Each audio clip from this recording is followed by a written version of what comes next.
কার মরণ আবার রাসূলের দেশ মদিনা হয়।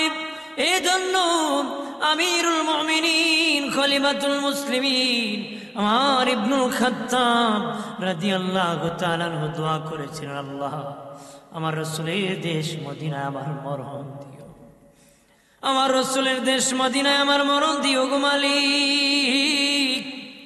ও আল্লাহ, আল্লাহ কবুল করেছি। হযরত ওমর ইবনুল খাত্তাব মসজিদ নববীতে নামাজের ইমামতি করতেছেন। মুনাফিকরা নামাজে অতর্কিত আঘাত শুরু করেছিল। আঘাত করতে করতে বাবাজি রক্ত দিতেছি, রক্ত পড়তেছে। উনি তখন একজন সাহাবীর হাতে ধরে নামাজের বিছানা নিয়ে কয়, আমি ওমর শহীদ হয়ে যেতে পারি, আমার নবীর মসজিদের জামাত বন্ধ হতে পারে না রে। আমি শহীদ হয়ে যেতে পারি, আমার নবীর মসজিদের জামাত বন্ধ হতে পারে না। ভাইরা আমার খেয়াল করেন ভালো করে, প্রাণের বাবাজি, রক্ত হলো দামি, রক্ত হলো দামি, রক্ত পবিত্র। আমার দেহে রক্ত আছে পাক পবিত্র, রক্ত বড় দামি, কিন্তু ওই রক্ত আবার হয়ে যায় না পাক। যখন আমার হাত কাটবি, পা কাটবি, একটু রক্ত বের হলে রক্তটা হয় না পাক। কাপড়ে লাগলি কাপড় দিয়া নামাজ হয় না রে। রক্ত বের হলে অজু থাকে না, রক্ত যে কাপড়ে লাগে সেই কাপড় দিয়ে নামাজ হয়।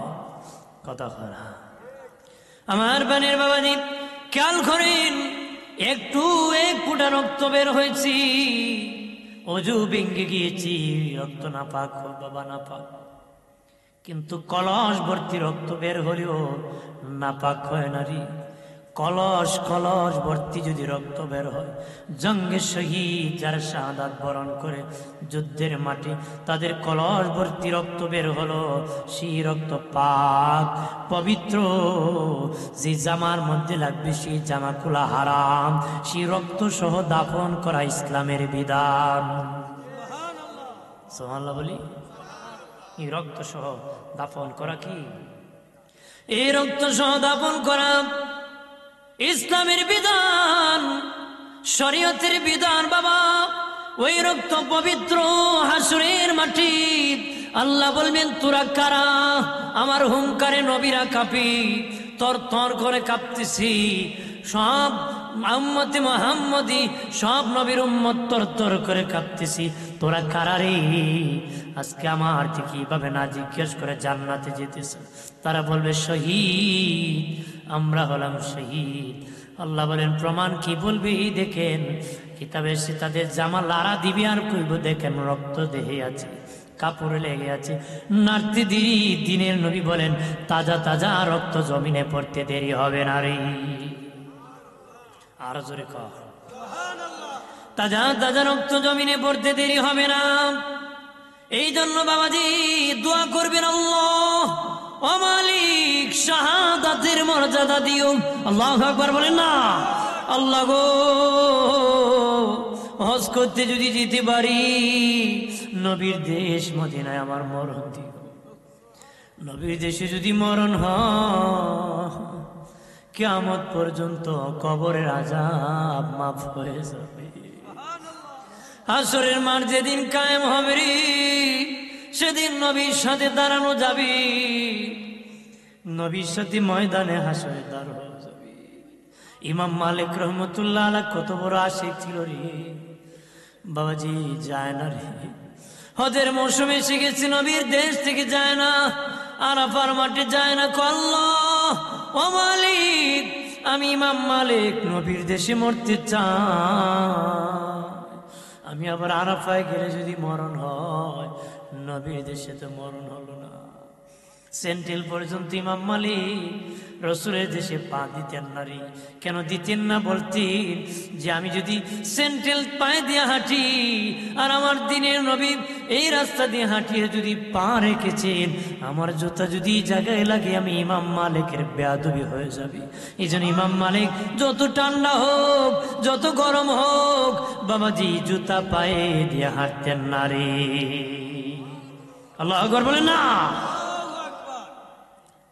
আমার বানের বাবাজি নারে খেয়াল করে ভালো করিয়া বাবা, শহীদ শাহাদাতের তামান্না রাখতে হবে। শাহাদাত বাবাজি, ওই ব্যক্তিও শহীদের মর্যাদা পাবে যার নফসকে আত্মশুদ্ধি করবে, শয়তানের বিপক্ষে যুদ্ধ করবে গো। নবী বলেছেন, বাবা সাহাবীরা রে, আমি তোদেরকে নিয়ে বদর উহুদের জিহাদ করেছি, এবার তোদেরকে নিয়ে নফসের জিহাদ করব। বদর উহুদের জিহাদের চেয়ে নফসের জিহাদ হলো বড় জিহাদ।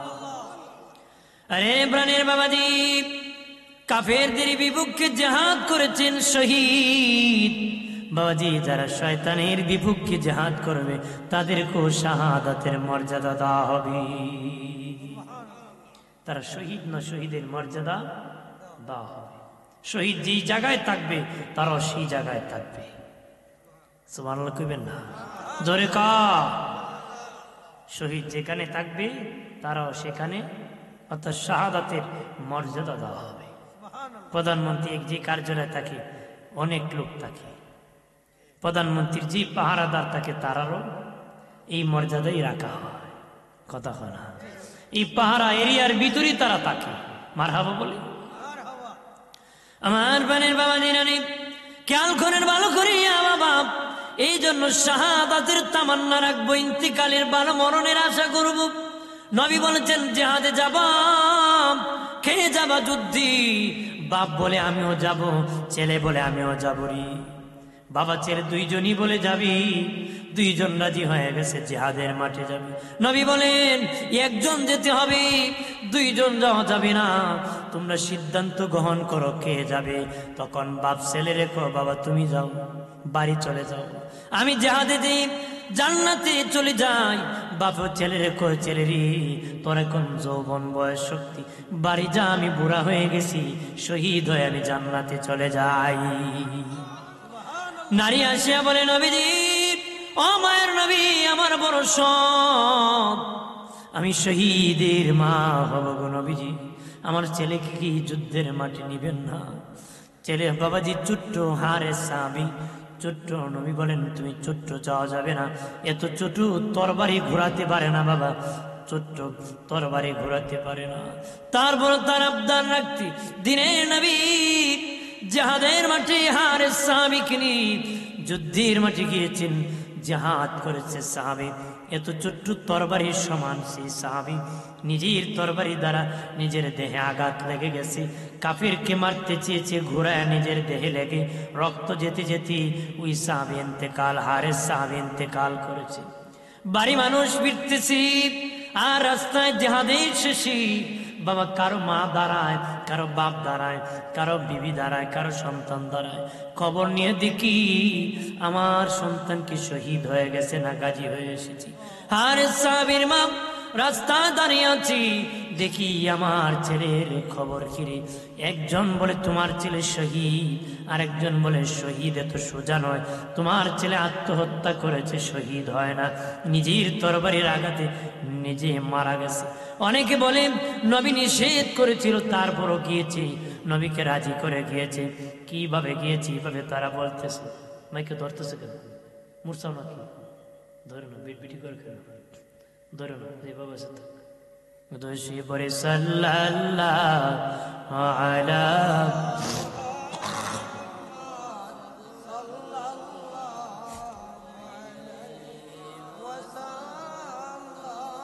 সাল্লাল্লাহু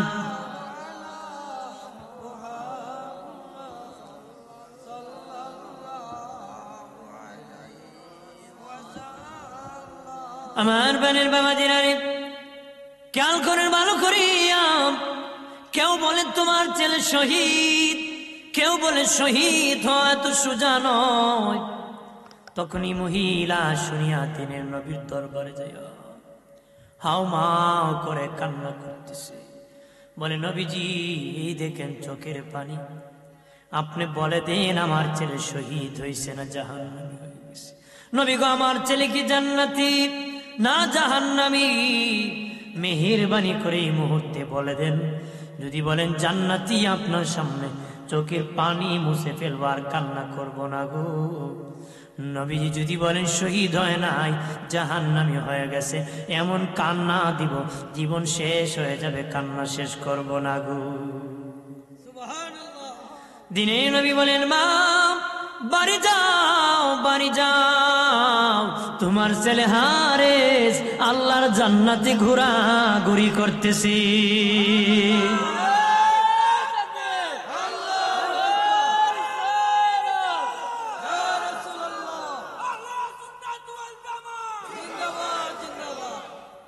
তোমার ছেলে জান্নাতে ঘোরাঘুরি করে রে। যারা শহীদ হয়ে যায়, শহীদ তাদের রূহ একটা পাখির ভিতর ঢুকে দেয় আল্লাহ। কারণ হাসরের বিচারের পরে জান্নাতে আনুষ্ঠানিকভাবে দেহ নিয়ে প্রবেশ করবে। আর যারা শহীদ হয়ে যায় তাদের রুহটা তো বাবা তার দেহ থেকে বাহির হয়ে যায়। ওই রুহটা আল্লাহ এটা পাখির ভিতর যে জান্নাতের ভিতর ছেড়ে দেয়। কয়ে তুই জান্নাতে ঘোরা, আপেলের বাগানে আপেল কা, কমলার বাগানে কমলা কা, আঙ্গুরের বাগানে আঙ্গুর কা। কবরে গেলে মুনকার নাকি আসে না, বিনা হিসাবে কবর পাশ হয়ে যায়। মুনকার নাকি কইব কি গিয়া মান রব্বুকা, তোমার রবকে। বাট রবের জন্য জীবনই দিয়ে দিছে, আরো কও লাগবো নাকি রবকে? হ্যাঁ, আমার প্রাণের বাবাজি রানে খেয়াল করেন ভালো করে। ও প্রাণের বাবাজি, মুতার যুদ্ধ হবে, কিভাবে শাহাদাতের তামান্না সাহাবীরা করতেন। আজকে আমরা বাবা ভালো মরণের আশা করি না, দোয়াও করি না। কথা হয় না, আকাম করতে করতে জীবন শেষ করছে, কইরা আর ভালো লাগে না, আল্লাহ আমার নেও না। বুঝা যায় টিকিট মিকেট লুয়ে বই দিছে, খালি মরতো আর বিরতি ছেড়ে দিত। কথা হয় না, ওর দরকার ছিল আল্লাহ আমার মাফ করো, আমার একটা হায়াত দাও, আমি যেন গুনাহ মাফ করে কবর যেতে পারি। আল্লাহুম্মা বারিক লানা ফি রজব ওয়া শাবান ওয়া বাল্লিগনা রমাদান। যদি দোয়া হায়াত না বাড়তো, নইলে এই দোয়া শিক্ষা দিত না। দোয়া কি হায়াত বাড়ে, দোয়া কি হায়াত। দোয়া করো আল্লাহ রমজান পর্যন্ত পৌঁছায় দাও, এখন আমার মরণ দাও না। ওইটা ইতালের কয় চুলার আগুন ভালো লাগে না, দুজকে ঢুকতো। যে ব্যক্তি চুলার আগুনই সহ্য করতে পারে না, দুজক সহ্য করতে পারবে? মুতার যুদ্ধ হবে।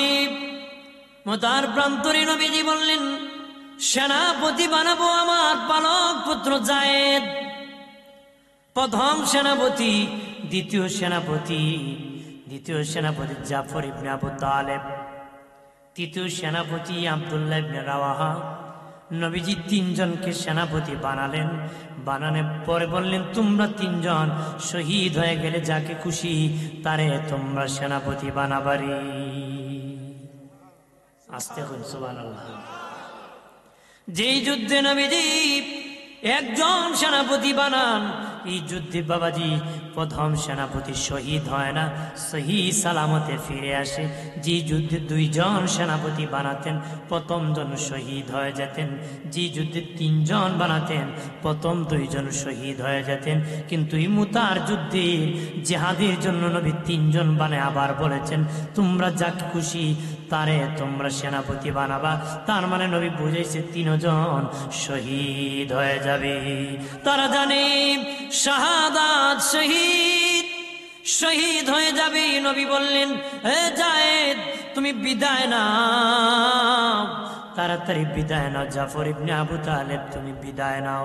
এরপরে নবী বললেন আব্দুল্লাহ ইবনে রাওয়াহা তুমিও বিদায় নাও রে।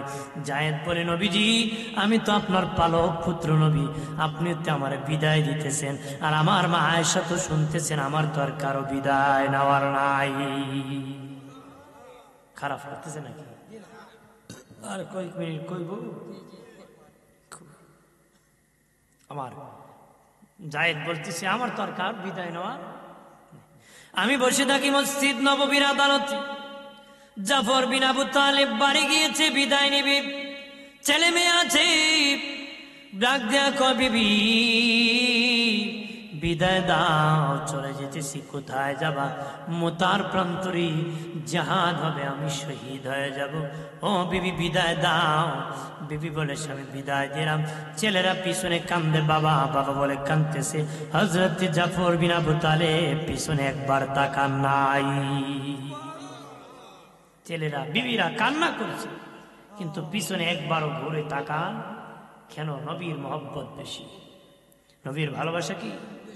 তার ছেলের ভালোবাসা তার কাছে, নবীর ভালোবাসা কি? নবীর ভালোবাসা হলো দামি, এটা দামি ইবাদত বাবা, দামি। নবীর ভালোবাসা যার যত বেশি, মিজানে নেকি হবে তার ওজনে তত বেশি। সুবহানাল্লাহ বলি। এই জন্য তো আসমান ভরা তারকা ভরা নেকি রে বাবাজি। সব উম্মতি নেকি এক পাল্লায় দিলে আবু বকর সিদ্দিকের এক রাত্রির ভালোবাসার সমান হবে না রে। এটা ভালোবাসার ওজন বাবা, এত বেশি ওজন। নবীর ভালোবাসা যার যত বেশি, তার নেকি ওজনে আসবে তত বেশি। আর জোরে রে প্রাণের বাবাজি, খেয়াল করেন ভালো করিয়া। হযরত জাফর নবীর কাছে চলে গেলেন। এরপরে আব্দুল্লাহ ইবনে রাওয়াহা নতুন বিবাহ করেছে, শুনে বিবি ঘরে কোরআন তেলাওয়াত করতেছে। বাহির দিয়ে বলে, বিবি বিদায় দে। বিবি বলে, কই যাও? নবীজি মুতার যুদ্ধে আমাকে দ্বিতীয় সেনাপতি বানাচ্ছে। বিবি আমি শহীদ হয়ে যাব, আমার বিদায় দিয়ে দাও। বিবি কোষ, আমি মেহেরবানি করে গবে প্রবেশ করো, প্রাণ খুলে তোমাকে একটু দেখে যাই।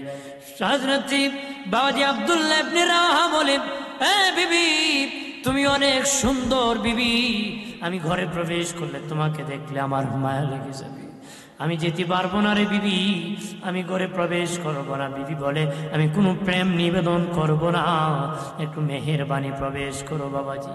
এই সুন্দর বিবি রেখে চেহারা না দেখে চলে গেছে।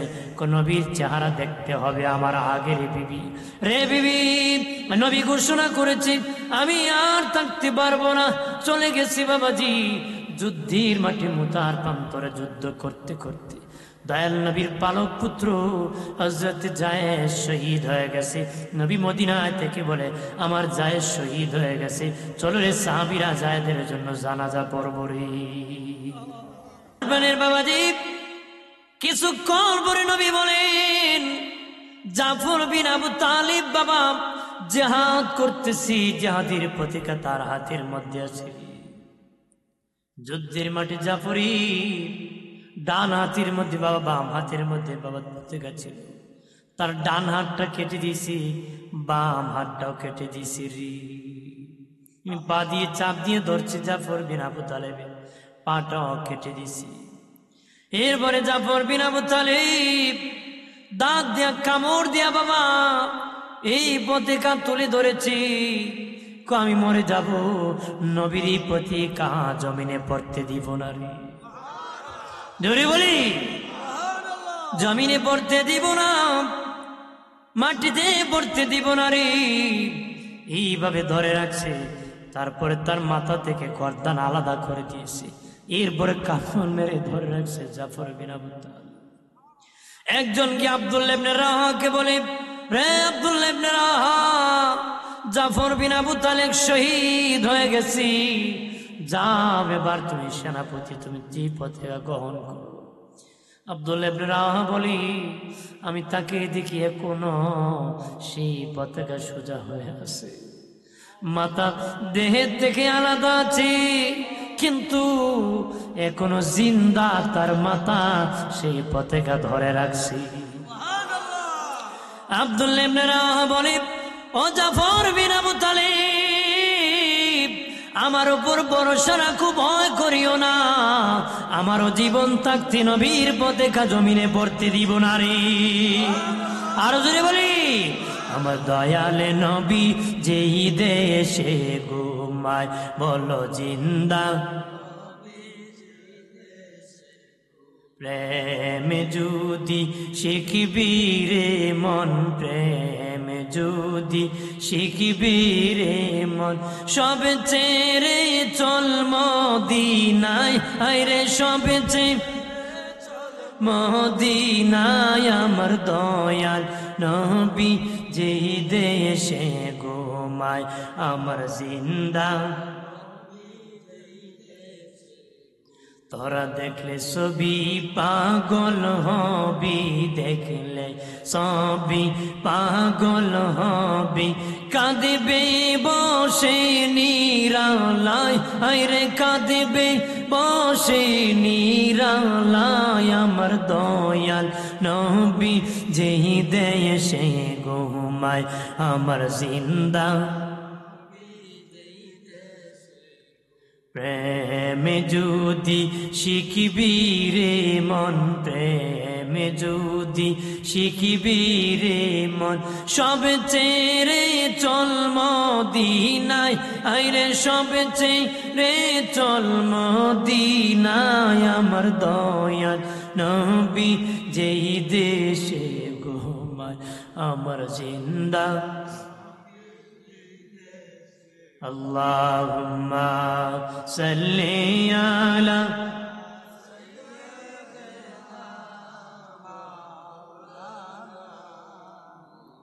ওয়া আলা আলি।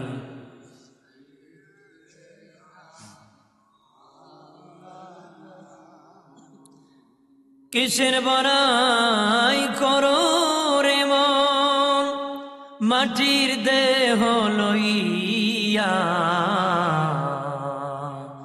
কখন জানি চলে যাবে প্রাণ পাখি তোর ওরিয়া আল্লাহ।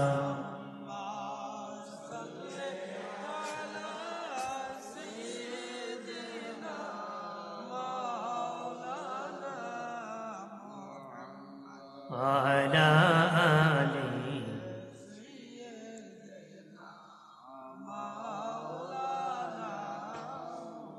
আমার বানে দুস্থ বুজুর্গারে, এরপরে আব্দুল্লাহ ইবনে রাওয়াহা, আব্দুল্লাহ ইবনে রাওয়াহা যুদ্ধ করতে করতে শহীদ, শাহাদাত বরণ করেছে। 9 বছর সাহাবীরা চলে, আমার আব্দুল্লাহ ইবনে রাওয়াহা শহীদ হয়েছে, দোয়া করুন। সাহাবীরা সব মিলি বাবা, ও বাবাজি, খালিদ বিন ওয়ালিদকে সেনাপতি বানায় দিছে। সুবহানাল্লাহ। খালিদ বিন ওয়ালিদ বীর সেনাপতি, যুদ্ধের বীর সিপাহ সালার ছিলেন। আল্লাহু আকবার বলেন না।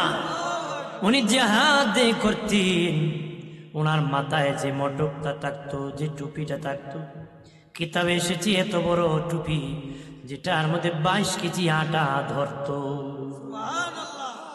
এত বড় বিশাল বড় টুপি, পাগড়ি যেটা মাথায় রাখতেন, 22 কেজি আটা ধরত, মানে এত বড় লাগাতেন।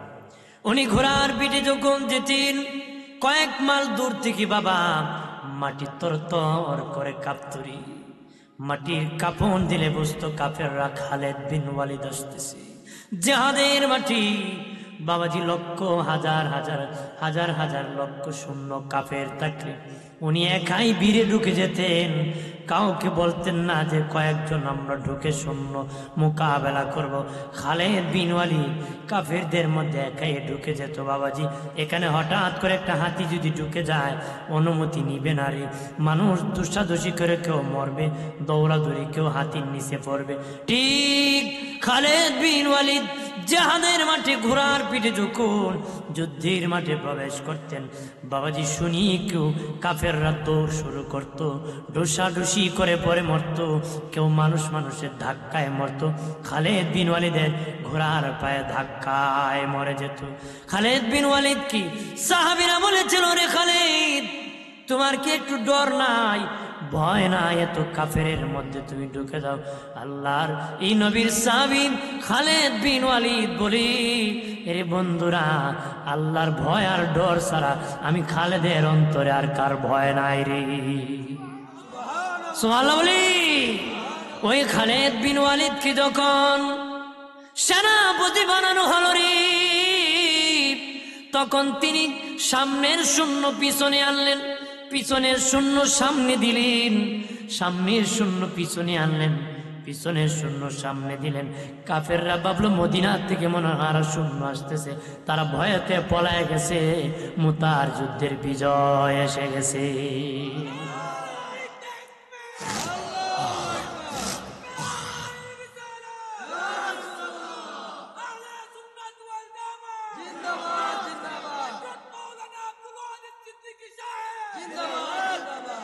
ভাইরা আমার খেয়াল করেন ভালো করে, এই কথা বলার মানে হলো শহীদি তামান্না রাখতে হবে, কথা বলা।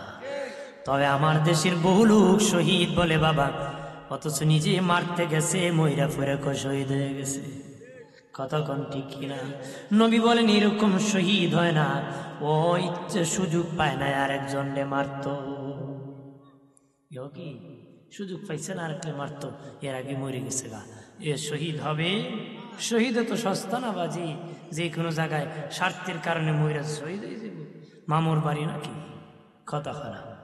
নিজের গদির জন্য মরছে কোন শহীদ, মতলবের জন্য মরেছে শহীদ নয়। শহীদ হলে তিনটা শর্ত লাগবে, প্রথম ইমানদার হতে হবে, কথা বলে না, প্রথম হলো ইমান, দ্বিতীয় হলো বাবাজি আল্লাহর সন্তুষ্টি, দ্বিতীয় হলো আল্লাহর সন্তুষ্টি, নিজের সন্তুষ্টি নয়, মানুষের সন্তুষ্টি নয়, ব্যক্তির সন্তুষ্টি নয়, হক প্রতিষ্ঠা মানে আল্লাহর সন্তুষ্টি। তৃতীয় হলো আমার নবীর সুন্নত তরিকায় জিহাদ করতে হবে। ওই তিন জিনিস একত্রে যখন কেউ মাঠে চড়ে যাবে আর যদি ইন্তিকাল করে শহীদ হয়ে যাবে। দেশে জায়গায় গেল একবারে মারতো, মরে গেছি এরপরে বলে শহীদ, এটা আমাদের দেশে আব্দুল শহীদ মানা, কথা বলা। বড়ার নাম ইমান আলী, ইমানের লেশও নাই, নাম ইসলাম আলী, ইসলাম উদ্দিন, ইসলামের দ্বারও নাই, কথা বলা ধরে কা। এই জন্য প্রাণীর বাবাজি, ও বাবাজি, যেখানে সেখানে জীবন দেওয়া যাবে না, জীবনেরও দাম আছে। কখন দিব? যখন শহীদ ইসলাম প্রতিষ্ঠিত হবে, যখন বাবা আল্লাহ খুশি হবে, যে জায়গায় জীবন দিলে ওই জায়গায় জীবন দিব, যেখানে জীবন দিলে আল্লাহ বেজার। নবী বলেন শেষ জামানায় একজন আর একজনকে মেরে ফেলবে, যে মরবে ও জাহান্নামী, যে মারবে সেও জাহান্নামী। মইরা কবরে জিন্দা খুব কেন অযথা মরলাম, আমি দুনিয়ার স্বার্থের জন্য মরে গেলাম। আর যে মারবে সেও পাগল থাকবার কইব, কেন রে অযথা তারে মারি আমি বিপদে পড়লাম। নবী বলেন তারা উভয় জাহান্নামী, দুনিয়ার স্বার্থের জন্য এলাকা এলাকায় মারামারি লাগে। বাবাজি পিকল নিয়ে বের হয়, কুচা নিয়ে বের হয়, রামদা নিয়ে বের হয়, এগুলা শহীদ হবে না বাবা। মতলববাজ যে মারবে মরবে জাহান্নামে যাবে। এই জন্য জীবনটা বাবা এইভাবে ঠেলে দিবেন না রে। এই দামি সম্পদ আল্লাহ আমাদেরকে জীবন দিয়েছি, আল্লাহ বলেন ইবাদতের জন্য দিয়েছি। তোরা দুনিয়ার কুকুরের মতন বেহুশ হয়ে যাস না, আমাকে খুশি কর, রাজি কর, দামি জান্নাত তোদেরকে দিব। হাসরের বিচার হবে, তোদের আদালতে হিসাব হবে, আদালতে বিচার হবে রে, ময়দানে হাসরে বিচার হবে। 5টা প্রশ্ন করা হবে, 5টা প্রশ্নের উত্তর যতক্ষণ দিতে পারবেন না বনি আদম সন্তান ততক্ষণ 1 ইঞ্চি নড়াচড়া করতে পারবে না। ময়দানে তো বড় বাবা, মানুষ এত দাঁড়াবে। নবী বলেন পাহাড়ে যেমন গাছ ঘন হয়ে দাঁড়ায়, মানুষ এইভাবে দাঁড়াবে দিনে। নবী বলেন হাসরের মাঠে মানুষ এত দাঁড়াবে, জায়গা হবে না। আল্লাহ নিজ কুদরতি হাতে হাসরের মাঠটাকে টান দিয়ে ডাবল প্রশস্ত করে দিবে। এরপরে নবী বলেন 2 পা রাখতে যত জায়গা পাওয়া যায় এর চেয়ে বেশি জায়গা কেউ পাবে না রে। বনি আদম সন্তান 5টা প্রশ্নের উত্তর যতক্ষণ দিবে না ততক্ষণ 1 ইঞ্চি নড়াচড়া করতে পারবে না রে। সূর্য মাথার কাছে এসে যাবে, সূর্যের তাপে বাবা মাথার মগজ বাথের মারের মতন টকবক টকবক করতে থাকবে রে। আর বাবা গামতে গামতে নবী বলেন কারো হাঁটু পর্যন্ত পানি হবে, কারো কোমর পর্যন্ত হবে রে, কারো বুক পর্যন্ত হাসরের মাঠে পানি হবে, কারো গলা পর্যন্ত হবে। কেউ আবার বাবা এই পানির মধ্যে সাঁতার কাটতে থাকবি। ভয়াবহ হাসরের মাঠ, তরতর করে কম্পন শুরু হয়ে যাবে।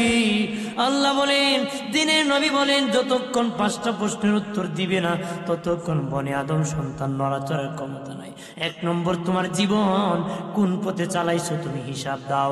তাহলে জীবনের মালিক আমি না, যদি হতাম এটার হিসাব আমার দেওয়া লাগতো না। আমি কাপড়ের মালিক, কখন আমি পরবো না ফেলে দিব এটা আমার ব্যক্তিগত বিষয়, কারো কাছে হিসাব দেওয়া লাগবে না, কারণ এটার মালিক আমি। যদি এটা আমার না হয়, আমার আরেক ভাইয়ের হয়, তখন তখন তার কাছে হিসাব দিতে হবে। কেন দিতে হবে? এটার মালিকানা আমার না। তাহলে আমার জীবন কোন পথে চালাইছি, ময়দানে হাসরের মাঠে হিসাব দিতে হবে। তাহলে বোঝা যায় জীবনের মালিক আমি না, জীবনের মালিক হলেন আল্লাহ। জীবনের মালিক কে? 2 নম্বর আল্লাহ বলবেন তোমার যৌবন কাল কোন পথে চালাইছো হিসাব দাও। অথচ জীবনের ভিত্তি যৌবন কালও আছে রে, কিন্তু আল্লাহ যৌবন কাল আবার উল্লেখ করে কইব। কারণ মানুষের জীবনের যৌবন কাল একটা গুরুত্বপূর্ণ কাল রে। শিশুকাল গুরুত্ব নাই, বৃদ্ধকালের কোনো গুরুত্ব নাই। যৌবন কাল বড় গুরুত্বর কাল, হিসাবের কাল। সেজদার বড় দাম, তার কথার বড় দাম, তার হাঁটার বড় দাম, তার লোড বড় বেশি। চুলকায় যে বাবা বেশি, তার যৌবন কালের দাম কি বেশি। আর ধরে না ভাই আমার বানের বাবাজি, খেয়াল করেন ভালো করে। এই জন্য নবীজি বলেন জিজ্ঞাসা করা হবে তোমার যৌবন কাল কোন পথে চালাইছো, যৌবন কাল কোন পথে চালাইছো হিসাব দাও। যদি বাবাজি যৌবন কালটা আকাম করে কাটাও রে, হিসাব দিতে পারবা না রে।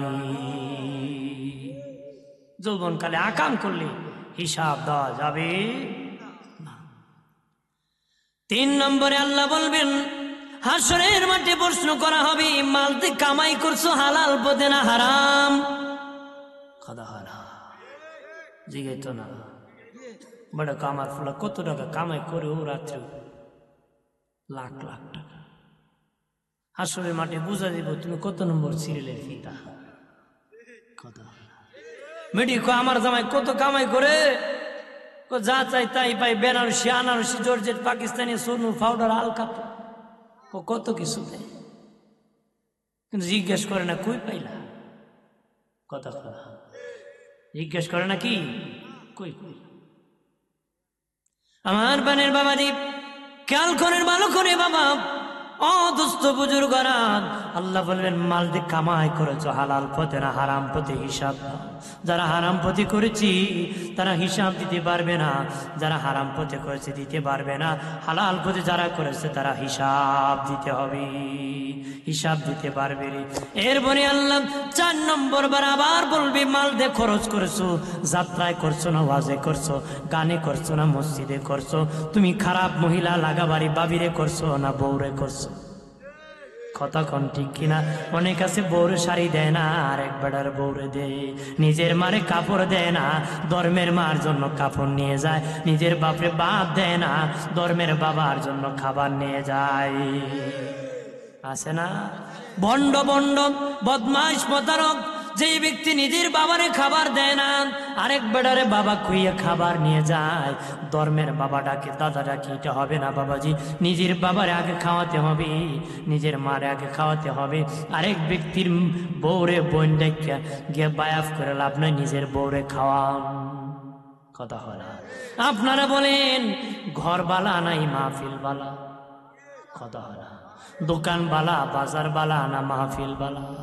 মসজিদ বালা না বাজার বালা? বউ বালা না মা বালা? কথা হয় না? বউ খরাফ না তা দেখো না বলো খাই ভাই ও তুমি আজকে সাক্ষী দিয়েছ আমি খরা বড়া খাইবে বলে ভালোই, তবে মারছে বালা না। বউ কি খরাফ না তা? বউ বালা বেটা হয় মা বললে মা পাইছি, বউ মরছে বউ পাইছি না। নাউজুবিল্লাহ ধরে খা। আমার প্রাণের বাবাজি খেয়াল করেন ভালো করে বাবা।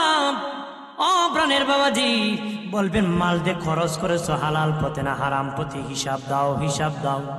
যারা হালাল পথে খরচ করেছি তারা হিসাব দিতে পারবে, যারা করে নাই তারা দিতে পারবে না, জাহান্নামী হয়ে যাবে।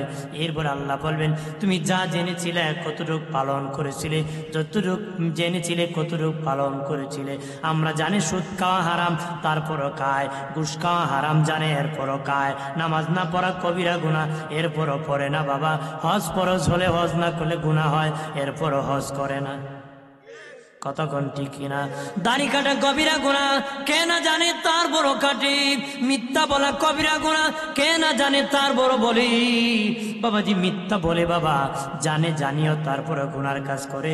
আল্লাহ সেদিন বলবে তুই যতটুক জেনেছিলে কতটুক পালন করেছিলে। সেদিন যারা জানিও দুনিয়ায় পালন করো নাই, ধরায় পড়ে জাহান্নামী হয়ে যাবি। প্রাণের বাবাজি, ও বাবাজি, মিজানের পাল্লার কাছে ওজন হবে রে, নেকি বুদ্ধি ওজন হবে। এক ব্যক্তির বাবা ওজন করতে একটা নেকি বাকি থাকবে। একটা নেকি যদি থাকতো, মিজানের পাল্লা তার বাড়ি হয়ে জান্নাতি হয়ে যেত। সে বলবে আল্লাহ ও মালিক, আমার একটু সুযোগ দাও, আমি হাসরের মাঠটা ঘুরে দেখবো, আমার এনে একটা নেকি কেউ দে। আল্লাহ বলবেন বান্দারে যা যা দেখ, তোরে নিকে একটা নেকি দি। সে হাসরের মাঠে দৌড় দেওয়া শুরু করবে, দেখি আমার একটা কি, আমার নেকি একটা নেকি কেউ দে। ধরতে ধরতে বাবা নবী বলেছেন, ও প্রাণের বাবাজি ধরতেছি, ও বাবা হাসরের মাটি। ছেলের দেখলে বাপ পলাইবে, বাপরে দেখলে ছেলে পলাইবে, বিবিরে দেখলে স্বামী পলাইবে, স্বামীরে দেখলে বিবি পলাইবে, একজন আরেকজন দেখলে পলাইবে। গিয়া বলবে আপনি আমার বাবা। বাবা বলবে না, আমি বিয়ে করি নাই, সন্তান কোথার থেকে আসবি? বাবা সন্তান রেখেও তুই আমার সন্তান। সে বলবে আমার বাবা আসিল ঠিক, তুমি আমার বাবা না, কারণ বাপ ছাড়া তোর ছেলে হতে পারে না। ও স্বীকার না করে ঘোরায় কইব আমার বাবা আসিল ঠিক, তুমি আমার বাবা না রে। এইভাবে পলাবি পলাবি, ওই লোক হয়রান পেরেশানি হয়ে যাবে রে। ধরতেছি ধরতেছি, ধরতে ধরতে হাসরের মাঠে দেখবে ব্যক্তিকে বেরি লাগাই দেবে ফেরেশতারা, হাতে পায়ে বেরি লাগাইয়া হেসকায়া হেসকায়া জাহান্নামের দিকে যাওয়া শুরু করবে। তখন ওই জাহান্নামী দেখবি ওই লোকটা হয়রানি করে ধরতেছে, হয়রান হয়ে। তখন প্রাণের বাবাজি ওই জাহান্নামী বলবে ভাই কি জন্য রে হাসরের মাঠে এইভাবে ধরতেছো আর ঘেমে গিয়েছো? সে বলবে তোমার কাছে বলে লাভ নাই। বলে কোনো ফায়দা নাই রে, লাভ নাই। ও বলে দেখো না ফায়দা হতে পারে, কয় না কোনো লাভ নাই। বলে দেখো, কয় ভাই আমার নেকি বুদ্ধি মিজানের পাল্লার কাছে ওজন হইছি রে, আমার একটা নেকি হলে আমি জান্নাতি হয়ে যাব। একটা নেকির জন্য আমি ময়দানে ঘুরতেছি, যে কি একটা নেকি নি কেউ দে। ওই জাহান্নামী বলবে ভাই ভাই আমারও জীবনে আর কোনো নেকি নাই, একটা নেকি ছাড়া আর কোনো নেকি নাই। তুমি একটা নেকি হলে জান্নাতি হয়ে যাবে, আমার একটা নেকি দিয়ে জীবনে কোনোদিন জান্নাতে যেতে পারবো না। আমার ওই নেকি যেহেতু কাজে আসবে না, ওই নেকি হলে তোমার বড় উপকার হবে। যাও, আমার ওই নেকি তোমারে দান করে দিয়েছি।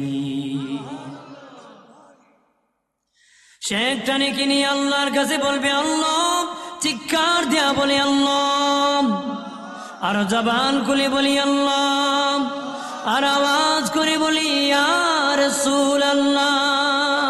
প্রাণের বাবাজি খেয়াল করেন ভালো করিয়া, ওই নেকি নিয়ে আল্লাহর কাছে বলবে মালিক আল্লাহ গো আমি নেকি পেয়ে গেছি। আল্লাহ কয় এই ময়দানে তো আমি ছাড়া কেউ উপকার করার কথা না রে, তুই কেমনে তোরে কে নেকি দিয়েছে সে ব্যক্তিটা আবার কি এত বড় দয়া তোরে করছে? এই ময়দানে আমি ছাড়া তো কেউ দয়ালু নাই, তোরে এত বড় দয়াটা কে করছে তারে ডাক দি। ফেরেশতারা ওই জাহান্নামী লোকটা শিকল বাঁধা আছে তাকে নিয়ে মালিকের দরবারে নিয়ে যাবে। আল্লাহ বলবেন তুই কি করেছ? আল্লাহ আমার কোনো নেকি নাই, একটা নেকি আছে, ভাবলাম আমার এই নেকি দ্বারা যে তোমার এক বান্দা উপকার হয়, এই জন্য তার উপকারের জন্য দান করে দিয়েছি। আল্লাহ বলবেন আমি হলাম দয়ালু, হাসরের মাটি আমার চেয়ে দয়ালু কেউ নাই। আর তুই বুঝি দয়া করস তোর সামান্য ভান্ডার থেকে, একটা নেকির থেকে তুই দয়া করেছ। আমার এত বড় দয়ার ভান্ডার রাখছি, আমার এত বড় দয়ার ভান্ডার, তোর সামান্য ভান্ডার থেকে তোর যেটা আছে দিয়ে দিস, খালি করে একটা নেকি দিয়ে দিস। আমার এত বড় দয়ালু ভান্ডার খোদা আমি কি দিতে পারবো না? আমি আল্লাহ খুশি হইয়া তোরা দুইজনকে মাফ করে দিয়েছি। আরো জোরে ক। দুই ব্যক্তিকে টার্গেট করে হাসরের মাঠে আল্লাহ বলবেন তোরা দুইজন জাহান্নামে চলে যা। একজন বাবা দৌড় মারবে, আরেকজন আস্তে আস্তে যাবে। একজন জাহান্নামের সোজা দৌড় মারবে, দৌড় স্পিডে, আর একজন আস্তে আস্তে যাবে, গার বাঁকা করে আল্লাহর দিকে তাকাবে, দোনোটাকে আল্লাহ আবার ফিরাবে। আল্লাহ বলেন না, আল্লাহ একটা উসিলা জান্নাত। আপনি যদি বাহাদুরি দেখেন হাসরের মাঠে, জান্নাত পাওয়া যাবে না। আপনি যদি আল্লাহ তোমার দয়া যাব না, আমি 70 বছর জামাতে নামাজ পড়ছি, এর বিনিময়ে আমি জান্নাত চাই। আল্লাহকে বল, সকালবেলা রুটি খেয়ে দিয়ে পানি খেয়েছিলে, কেমন লাগছিল? কব ভেরি টেস্টি, খুব ভালো লাগছে। আল্লাহকে যদি পানি না হইতো, রুটি মুটি আটকা যাইতো, ওই দিয়ে পানি দিয়ে তোর রুটি পাস করে দিয়েছি, এর বিনিময়ে 70 বছরের জামাত শেষ। আর কেউ দেওয়ার আছে? আমার বানের বাবাজি, হাসরের মাঠে এক ব্যক্তি বলবে, আল্লাহ আমি আমার ইবাদতের দ্বারা জান্নাতে যাব, তোমার দয়া নয়। আল্লাহ বলবেন, আমার দয়া তোরে জান্নাত দিলাম। সে বলবে, আল্লাহ এত ইবাদত করেছি, আমি কেন আপনার দয়া যাব? আমি আমার ইবাদতে যাব। আল্লাহ বললেন, ফিরিস্তা তারে ধরিয়া জাহান্নামের দিকে নিয়ে যাও। তারা ফিরিস্তারা এসকে এসকে নিব, একটুকে পরে দাঁড় করাইব। এরকম ফিরিস্তা, আমার পানির পুরো পিপাসা লাগছে। কি লাগছে? ফিরিস্তা পানির পিপাসা লাগলে তোমার নেকি দিতে। কেমনে পানি খাওয়াইবারে? তো তোমার যত নেকি আছে দিয়ে দিলে 1 গ্লাস খাওয়াবো। সে বলবে, ফিরিস্তা পানি না খেলে জীবন বাঁচবে না, যাও যাও, আমার জীবনের নেকি দিয়া হলো আমি পানি পান করব। আল্লাহর দরবারে আবার আনা হবে, কো আল্লাহ আমি ইবাদতের বাহাদুরি দেখে জান্নাতে যেতে পারবো না, তোমার দয়ায় আমারে জান্নাত দান করো। আর ওই 2 ব্যক্তিকে আল্লাহ ডাকিয়া বলবেন, তুই এত দৌড় মারলে কেন রে? হে বলবে, আল্লাহ ও মালিক, দুনিয়ায় তোমার কোনো হুকুম আমি পালন করি নাই। তুমি বলেছো নামাজ পড়তে, নামাজ পড়ি নাই। তুমি বলছো ইবাদত করতে, কোনো হুকুমে আমি মানি নাই। আজকে দেখলাম সরাসরি তুমি হুকুম করেছো জাহান্নামে যাওয়ার জন্য। ভাবলাম আজকে আর হুকুম পালন করতে দেরি করব না, তাড়াতাড়ি পালন করব। এই জন্য তোমার হুকুম পালনের জন্য জাহান্নামের দিকে দৌড় মারছি। আরেক ব্যক্তিকে বলবেন, তুই কেন আস্তে আস্তে গেলি? হে বলবে, মালিক ও আজকে গিয়েছিলাম চুনারঘাটে হোরার খুল মাহফিলে, যখন গিয়েছি হুজুর বলেছিল তুমি নাকি রহমান, তুমি নাকি রহিম, তুমি নাকি দয়াবান, তুমি নাকি ক্ষমাশীল, তুমি নাকি জীবনের গুনাহ মাফ করে দিবা। এই জন্য গো আল্লাহ, জাহান্নামে যাওয়ার পথে তোমার দয়ার কথা বলি নাই, বারবার বেহায়ার মতন তাকাইছি, তুমি নিয়ে মাফ করে দাও। আল্লাহ বলবেন, তোরা আমার জাহান্নামে যাওয়ার পথে আমার দয়ার কথা বলিস নাই রে, আমি আল্লাহ তোদের দুজনকে মাফ করে জান্নাত দিয়ে দিছি।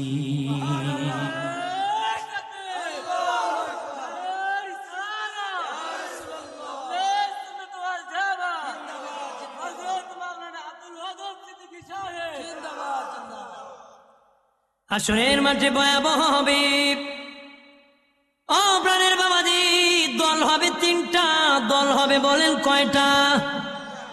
দুনিয়ার দল না বাবা, আখিরাতের দল হবে। একদল আরশের ডান পাশে হবে, আরেক দল আরশের বাম পাশে হবে, আর একদল ডানেও না বামেও না, মধ্যখানে তারা স্বতন্ত্র হবে। একদল ডানে, আরেক দল কি? ডানে যারা হবে তারা ডানপন্থী, বামে যারা তারা বামপন্থী। আমাদের দুনিয়ায় অনেক মুসলমান কয় হ্যাঁ নাকি বামপন্থী। কথা দুনিয়ায় যদি বামপন্থী হও, আখেরাতে কেমনে হইবা ডানপন্থী? নিজেও হবা বামপন্থী দুনিয়ায়, আখেরাতে বাম দিকে নবী কয় জাহান্নাম, বামপন্থী হবে জাহান্নামী, আমল নামা হবে বাম হাতে। একটু চিল্লায় বলে নাউজুবিল্লাহ। আর একদল ডান পাশে হবে, ডান। দিনের নবী বলেন তাদের আমল নামা ডান হাতে হবে। আর আমার আরশে ডান পাশে জান্নাত, তারা চলে যাবে জান্নাতে। আর জোরে, আরেক দল ডানেও না বামেও না, তারা কারা? তারা নবীগণ, সিদ্দিকগণ, শহীদগণ, সালেহগণ, উলামায়ে কেরামগণ। তাদের কোনো হিসাব হবে না, তারা বিনা হিসাবে জান্নাতে যাবে। আরেক দল জান্নাতেও যাবে না, জাহান্নামেও যাবে না, তারা কারা জানেননি? হাসরের মাঠে বিচারে একদল জান্নাতও পাবে না, জাহান্নামও পাবে না। তারা কারা জানেননি? নেকিবদি যাদের সমান হবে, নেকিবদি সমান হবে, তার মিজানের পাল্লায় নেকি যত বদি তত। আল্লাহ কত দয়ালু, জান্নাত জাহান্নাম দিবে না। জান্নাত আর জাহান্নামের মধ্যখানে একটা পাহাড় আছে, আরাব পাহাড়, তাদেরকে আরাববাসী বলা হয়। কোরআনে একটা সূরা আছে, সূরা আরাব, বাবাজি তাদেরকে আরাববাসী বলা হবে। ওই জাহান্নাম আর জান্নাতের মধ্যখানে তাদেরকে দাঁড় করা দেওয়া হবে। এক নজরে জান্নাত দেখানো হবে আর এক নজরে জাহান্নাম দেখানো হবে। অন্তরের কষ্ট দিয়ে আমার আল্লাহ দয়া করে মাফ করে জান্নাত দিয়ে দিবি। সুবহানাল্লাহ বলি। নবীজি বলেন হাসরের মাঠে আমি রাসূলুল্লাহ উঠিয়া দৌড়ানো শুরু করব। একবার মিজানে যাব, আরেকবার ফুলসিরাতে, আবার কাউসারে। আল্লাহু আকবার বলেন না। নবীজি বলেন ইন্তেকাল শরীফের আগে ইমাম হাসান হুসাইন রে হাসান, ওরে হুসাইন, হাসরের মাঠে তোদের রোজার থেকে উঠিয়া সোজা মিজানের পাল্লায় তোরা চলে যাবি, আর কোনো জায়গায় দাঁড়াইবে না।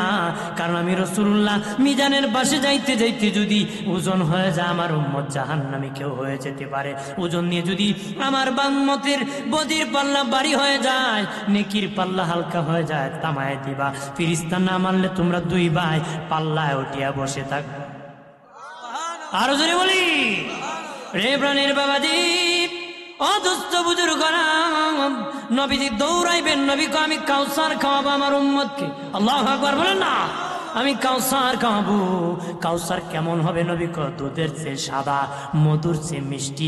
পাত্র কতটা হবে? আসমানের তারা যতটা পাত্র হবে ততটা। কেমনে খাওয়াবেন?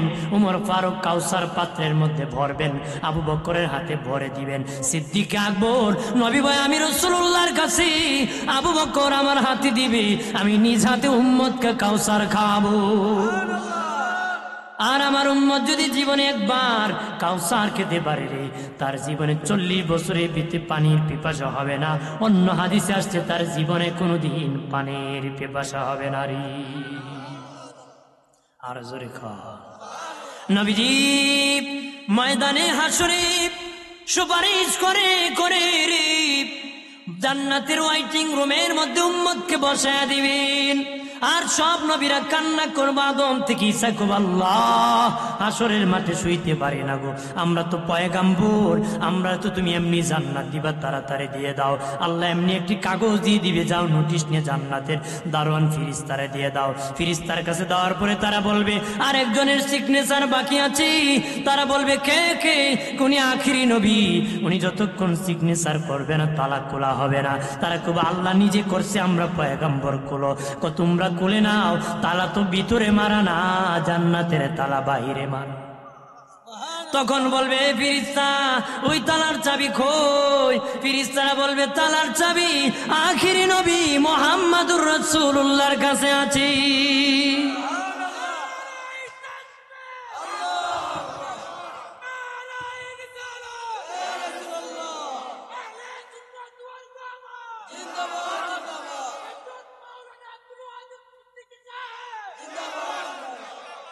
আখিরি নবীর কাছে আছি। সব নবীরা দৌড়াইয়া দিনে নবীর দরবারে আসবি, আসিয়া বলবে একটু অনুমতি দিয়ে দেন, জান্নাতে চলে যাবে। নবী বলবেন তোমার কি উম্মতের মায়া না?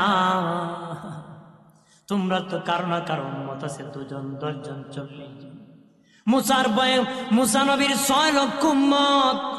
তখন নবী বলবেন তোমাদের কি উম্মতের জন্য মায়া লাগে নারী?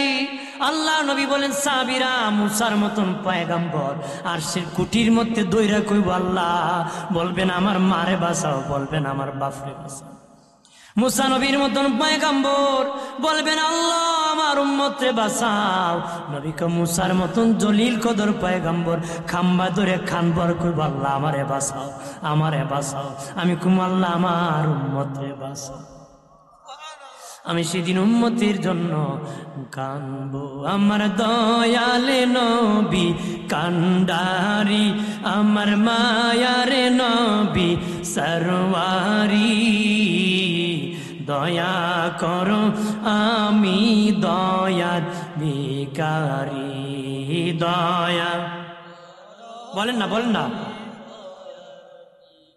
আমার আল্লাহর নবী সরওয়ারি, আমার মায়ার নবী কান্ডারি, দয়া করো আমি দয়ার ভিখারি দয়া। হাসরের কান্ডারি হয়া নিয়মরে পার করিয়া, হাসরের কান্ডারি হয়া নিয়মরে পার করিয়া, আমি কাতরে বিনয় করি, আমি কাতরে বিনয় করি, দয়া করো আমি দয়ার ভিখারি, মায়া করো আমি মায়ার। প্রাণের বাবাজি নবীজি বলবেন, ও পয়গম্বরগণ, তোমাদেরকে উম্মতের মায়া নাই? উম্মত কি তোমাদের দরকার নাই? নিজেরা কেন দৌড়াইতেছো? দেখো আমি উম্মতের জন্য কান্দি। নবী জাহান্নামের সামনে শুনবেন উম্মত জাহান্নামে চলতেছে, এমনি নবী জাহান্নামে ঝাঁপ মারবি, নবীর সম্মানে জাহান্নাম জান্নাতুল ফেরদাউস হয়ে যাবে। সেদিন মায়ার নবী জাহান্নাম থেকে উম্মতকে হাতে ধরে ধরে আল্লাহর জান্নাতে পৌঁছায়া দিবি।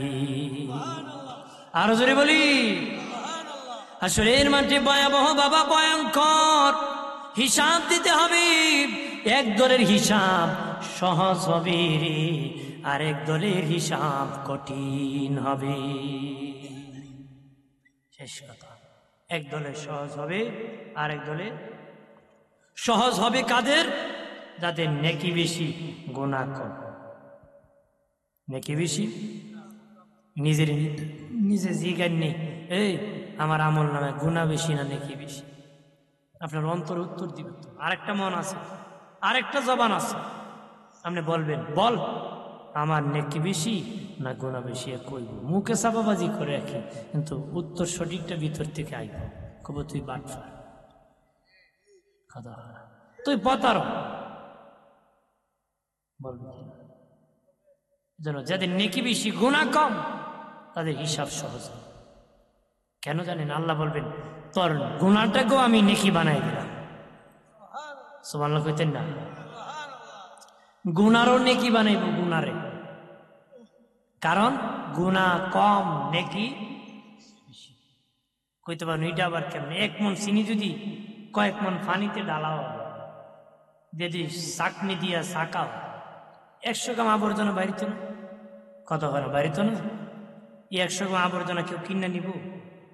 কথা হয় না? মাগনা দিলে নিব? কিন্তু যতক্ষণ চিনির সাথে মিশ্রিত ছিল, বাজারে চিনির মূল্যে বিক্রি হয়েছে। কেন বিক্রি হয়েছে? চিনি বেশি, ময়লা চিনি বেশি। যদি ময়লা বেশি হইতো নিত। এই জন্য নেকি বেশি গুনাহ কম হওয়ার কারণে আল্লাহ কই, তোর গুনাহটাকে নেকির মূল্যে বাজারে বিক্রি করে দিলাম। আর যাদের গুনাহ বেশি নেকি কম, এদের হিসাব কঠিন হবে। নয় বলছেন, আল্লাহ বলবেন, ওরে কেন পাপ করছো? আল্লাহর কাছে মিথ্যা কথা বলো, আমি পাপ করছি না। কোন আল্লাহর সামনে যারা মিথ্যা করবো, তোমার আমার সামনে কি করবো? বুঝুন, আমার আপনার সামনে কত মিথ্যা খুইয়া সাবা কত ডাক করছে, আল্লাহর সামনে গিয়ে খুঁজব। তখন আল্লাহ তার মুখ বন্ধ করে দেবে। কি করে দিবি? মুখ বন্ধ। 3 ভাবে আমল প্রমাণ করবে, 3 ভাবে জবান বন্ধ করে দিবে মালিক। 3 ভাবে প্রমাণ করবে। 1 নম্বর, তার জবান বন্ধ হয়ে গেলে তার হাত কথা বলবে, পা কথা বলবে। হাত বলবে আল্লাহ আমি হাত দিয়ে পাপ করেছে, পা বলবে পা দিয়ে পাপ করছে। তার অঙ্গ প্রত্যঙ্গ পশম পর্যন্ত তার বিপক্ষে সাক্ষী দিবি। আবার জবান দেওয়া হবে, গো জবান খুব আত্রি, আমি মিথ্যা বললে তুইও তো বাঁচতে পারে, আমি মিথ্যা বললে তুইও বাঁচতি। হাত বলবে না ফরমান, সারা জীবন তোরে আল্লাহ কত সুন্দর জবান দিল, খালি মৃত্যুই কইস, আর জীবনে একবার আমারে জবান দিছে, তোর মতন মিথ্যা বলবো না কিরি। 2 নম্বর, আমাদের ফেরেশতারা আমল নামা রেকর্ড করতেছে, এই রেকর্ড প্রমাণ হবে। 3 নম্বর, যেখানে পাপ করছি সেই জায়গার মাটি সাক্ষী দিবে। যে জায়গার মাটি কি, যেখানে যে কাজ করেছেন আকাম, যে জমিনে করেছেন সেই জমিন মাটি আপনার বিপক্ষে সাক্ষী দিবে। আমল 3 ভাবে প্রমাণ হবে। চতুর্দিকে আসমান, খই যাইবে উসমান, বাগিয়া যাওয়ার সুযোগ, অস্বীকার করার সুযোগ, কবে আমি পাপ করছি না, এমনি রেকর্ড বাজাই দিব, আল্লাহ দেখ তুই প্রকাশ্যে ভিডিও, বেটা কয় আমি তো এই কথা কইছি না, এমনি যখন রেকর্ড সারে দেখো তো এটা কার কথা, এখন কি আর ফলানো যায়? দুনিয়ায় যদি মেমোরি দিয়ে এমন রেকর্ড করে প্রমাণ দিতে পারে, আল্লাহ হাসরের দিন আমিও এইভাবে বলবো, যখন অস্বীকার করবে দেখো এই কথা কার। আসেন স্যার।